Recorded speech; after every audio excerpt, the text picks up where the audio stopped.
રાજકોટના આનંદનગરમાં હાઉસિંગ બોર્ડના F કાર્ટરને final notice અપાઈ. રાજકોટના આનંદનગરમાં હાઉસિંગ બોર્ડના એફ કાર્ટરને ફાઇનલ નોટિસ અપાઈ.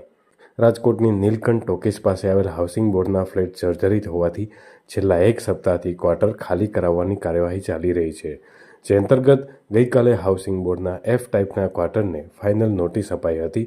આ નોટિસમાં જણાવ્યા મુજબ એફ સ્કીમના હાઉસિંગ બોર્ડના સંયુક્ત મકાનોમાં મોટાભાગના બાંધકામોમાં નુકસાની અને કેટલાક ભાગ ભયજનક થઈ ચૂક્યા છે.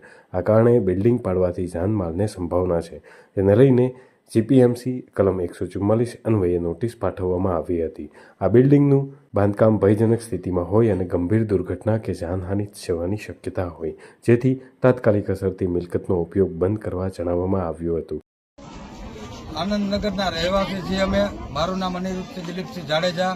અમારી માંગ એટલી છે કે હાલ પૂરતા ચોમાસામાં અમને સ્થળાંતર ન કરે, પછી જેમ સરકાર જેમ હાઉસિંગ બોર્ડ કહેશે એમ અમે ફ્લેક્સિબલ છીએ, એ લોકો કહેશે એમ કરશું. પણ હાલ પૂરતું અમારે ક્યાંય જવાય એમ નથી. અમારા છોકરાઓ નાના નાના છે, વડીલો મોટા છે, બરાબર. અમારા એરિયામાં 2-3 જણાને એટેક આવી ગયા, બીમાર છે, હોસ્પિટલે છે. એ બધું તમને અમે બતાડશું.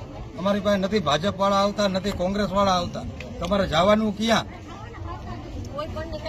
મારું નામ રાજસિંહ રૂપસિંહ બારડ. હું આનંદનગરનો રહેવાસી છું, બરાબર. અમારી એક જ માંગ છે કે હાલ પૂરતો અમને રાહત આપે. અમારે રીડેવલપમેન્ટમાં રાજી છીએ ને બાંધકામ કરવામાં રાજી છીએ. ચોમાસામાં અમે ક્યાંય જવાના નથી એવી અમારી સરકાર પાસે માંગણી છે. અમારા ઘરમાં વયોવૃદ્ધ રહે છે, અમે એને અત્યારે ક્યાં લઈ જાય? ભાડે મકાન મળતા નથી અમને.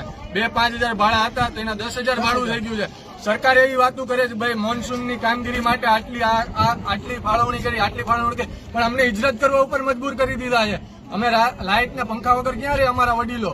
અમારી સરકારને એટલી જ માંગણી છે કે અમે તમારી સાથે સહકાર આપશું, પણ સામે સરકારે અમારો સહકાર લેવો પડશે, બરાબર. અમને ચોમાસામાં રાહત આપો ને આપો, એવી જ અમારી માંગણી છે.